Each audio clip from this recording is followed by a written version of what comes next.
If you're confused about the solo 401k contribution deadlines, you're not alone. There's a lot of information out there that is old and outdated, and some of the rules have changed with the solo 401k with the Secure Act of 2019 that changed the contribution deadlines.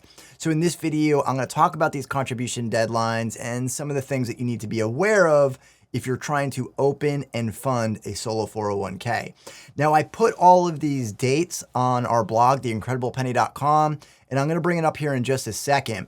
But what we're going to do is we're going to break down the three different types of business entities that you might have and the contributions for your solo 401k. So that's going to be your Schedule C filer, which is a sole proprietor or LLC that is filing as a Schedule C, the partnership return, and if you're filing as an S corporation. So those are generally the three that we're going to talk about. Now, let me go ahead and pull this up on the screen here. Now, I have the numbers for 2021 and 2022 deadlines. And with the sole proprietor Schedule C filer and the LLC that's filing as Schedule C, the first deadline is the April 15th deadline, which is your normal tax filing deadline. But if you're filing an extension, then that is going to extend it till October the 17th of 2022 if you're trying to make that contribution for 2021. Now, if you're a partnership, that is going to be March 15th of 2022 because that is when the partnership return is due. And if you file an extension, it will be September the 15th of 2022. Now, with both of the Schedule C filer and the partnerships, you can make the contributions for both the employee and the employer contributions by those deadlines, and you're in the clear. So you can open and fund it. You can decide the day before that you want one of these plans, open the plan, fund the plan, and you're in the clear.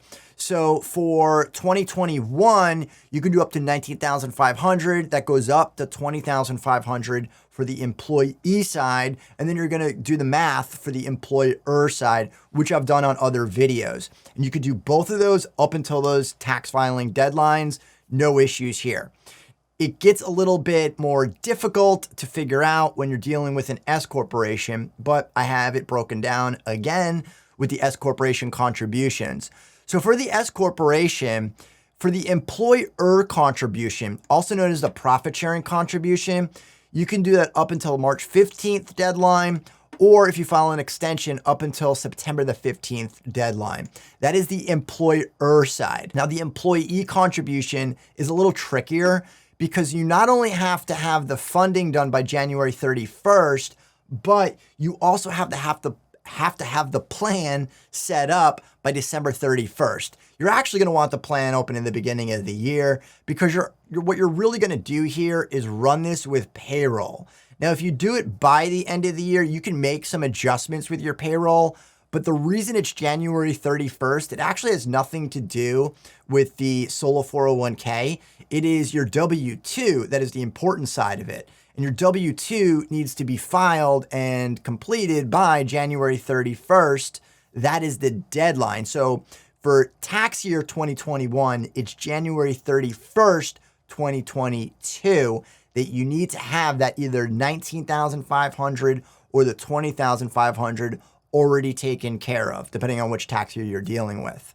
Now, for the non-deductible contributions, since that does not affect the W-2 because it's after tax, and on all of these contributions, minus the employer contribution, that is all subject to self-employment taxes. That is part of the reason why you need to get it done on your W-2 before January 31st. So you can do all the other contributions after that deadline. So for your non-deductible contribution, and if you're thinking, what is this? The non-deductible contribution is your Roth contribution, or if you're doing the mega backdoor strategy, where you're putting the money into the traditional side and then bringing it over to, or converting it over to the Roth side, that is the mega backdoor strategy. And that can be done up until your tax filing deadline, including extensions. So even if you opened and fund your solo 401k well after that December 31st deadline, you just couldn't do the employee side, but you could do the rest of the contributions as the employer or make that non-deductible contribution. Now for 2021, the max that you can put in there is $58,000. You could still get in $58,000 to the Roth side. You just couldn't do it on the employee side as a contribution.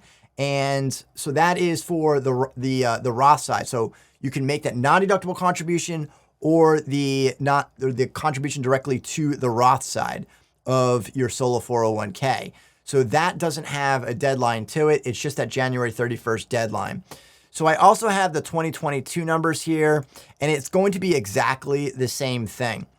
Now, there is one thing I do want to point out with these deadlines. If you're looking at this thinking, okay, I want to fund it, I want to put it all into the Roth side, I can either do the non-deductible contribution or make the contribution directly into the Roth side up until my tax filing deadline, including extensions. However, you need to make sure that you have custom plan documents. The reason being is the generic plans are called prototype plans. And those generic plans do not allow you to do the non-deductible contribution, also known as the mega backdoor Roth strategy. The reason being, in my speculation, is that it requires more accounting and they don't want to do it. The firms just want to have an easy plan where you're making the contributions and that's it. If you have custom plan documents, that tracking of those contributions actually doesn't fall on the firm, it falls on you as the owner of that solo 401k.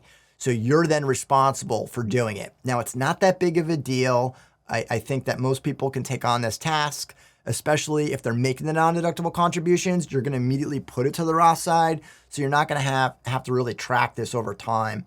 You just have to put the money in and have it go right over to the Roth side, and you're going to be in the clear. But that is the reason why you need to check your plan documents if you're thinking, oh, this is great, I can just wait until the last second, get it all on my Roth side and not worry about it. Well, when you go to make that contribution and you tell the broker dealer that this is going to be a non-deductible contribution, they might say, you can't do that with these plan documents. And then you're kind of scrambling there to get the right documents in place before you hit these deadlines. Now, I will put this link in the description at the bottom so you can look at these dates yourself and figure out which applies to you. And if you have any questions on this stuff, let me know in the comments down below. If you've enjoyed this video, be sure to subscribe, and we'll see you on the next one.